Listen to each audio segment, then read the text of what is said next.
Hello.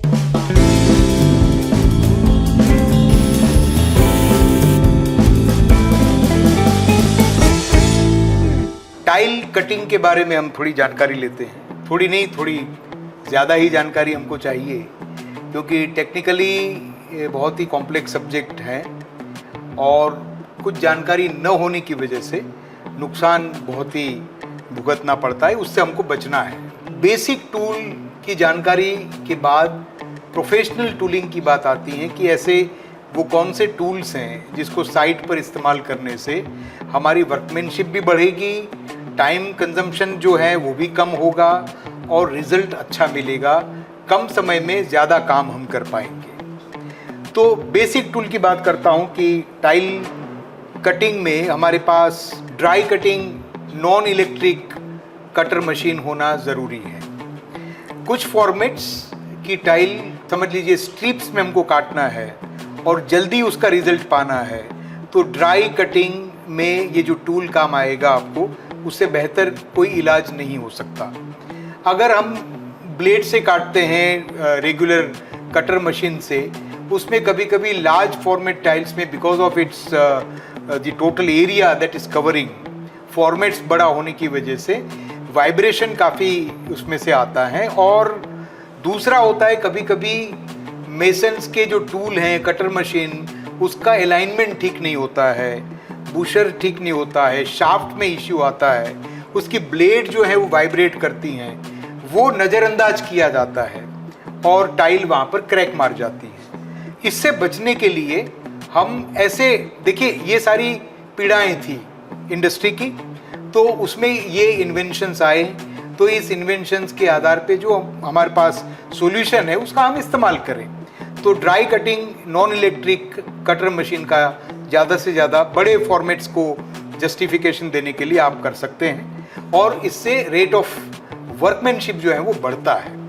ये एक बात है। दूसरा, जो किचन टॉप है हमारा, उसमें हमें सिंक का कटिंग करना है, या कोई टाइल है उसको मुझे कुछ टाइल के 3 टुकड़े में ना करते हुए सेम फॉर्मेट को सिर्फ सी कट करके जहाँ पर कॉलम आता है वहाँ पर मुझे फिट करनी हो। मुंबई जैसे एरिया में बहुत चैलेंजेस देखी गई हैं, तो उसमें से ये सारी चीज़ें ईजाद हुई और हमको प्रैक्टिस करने में मजबूर किया। तो इसमें हमने काम किया और सोल्यूशन ड्रॉ किया है। कहीं हमको टाइल को एल शेप में काटनी पड़े, उस फॉर्मेट को लगाने के लिए कोई कॉलम आता हो, आधा कॉलम आता हो और वहाँ पे मुझे फिट करना हो, तो उसको मैं कैसे जस्टिफाई करूँ।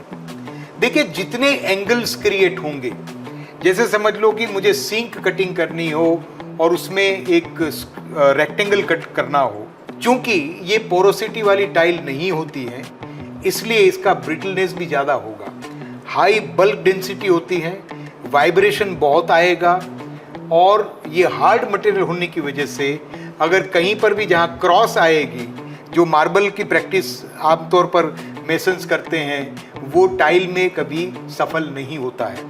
समझ लो अगर वो स्क्वायर काट भी लिया तो कुछ दिनों में या कुछ महीनों में उस कॉर्नर से क्रैक, हेयरलाइन क्रैक डेवलप होना संभवित है और ये होना ही होना है।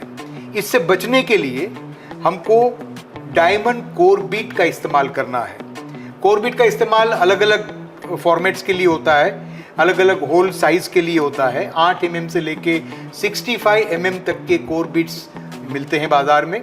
ये सबसे बेहतरीन टूल है और प्रैक्टिकली जब आप उसको देखेंगे इसी वीडियो में तो पता लगेगा कि इसका इस्तेमाल कैसे होता है। कोर बीट से जो हम 4 कॉर्नर पर होल्स करते हैं समझ लो, और वहाँ से उसके सरकमफेरेंस को मिलाते हुए स्क्वायर या रेक्टेंगल जब हम काटेंगे, तो जहाँ पर होल होता है वहाँ पे टेंशन, वाइब्रेशन का जो टेंशन है वो रिलीज हो जाता है and that tension doesn't go across the tile. बाद में वो टेंशन आगे नहीं बढ़ने की वजह से टाइल का वाइब्रेशन वहीं पे कट होगा और टाइल के फटने की या क्रैक होने की संभावना बिल्कुल नहीवत हो जाएगी। ये बेसिक प्रैक्टिस हमको जानकारी में होनी चाहिए। जहाँ तक साइट्स में ये काम होता है कि बड़ी फॉर्मेट की टाइल्स को स्ट्रेट कट करने से पहले इंसिजन कट करना बहुत ज़रूरी है। जैसे आप ऑपरेशन किसी इंसान का करते हैं तब चमड़ी की, हमारे जो स्किन है उसकी ऊपर की सतह को एक स्कालपेल से चीरा मारा जाता है, उसके बाद में मेन कट किया जाता है, तो आप समझिए कि उससे नुकसान कम होता है। इसी फॉर्मेट को, अंडरस्टैंडिंग को, प्रैक्टिस को टाइल के सरफेस पे भी या स्टोन के सरफेस पे किया जाता है। सतह पर एक इंसिजन कट करो 1 mm का, 1.25 mm का, उसके बाद में मेन कटिंग आपको लेना ज़रूरी है।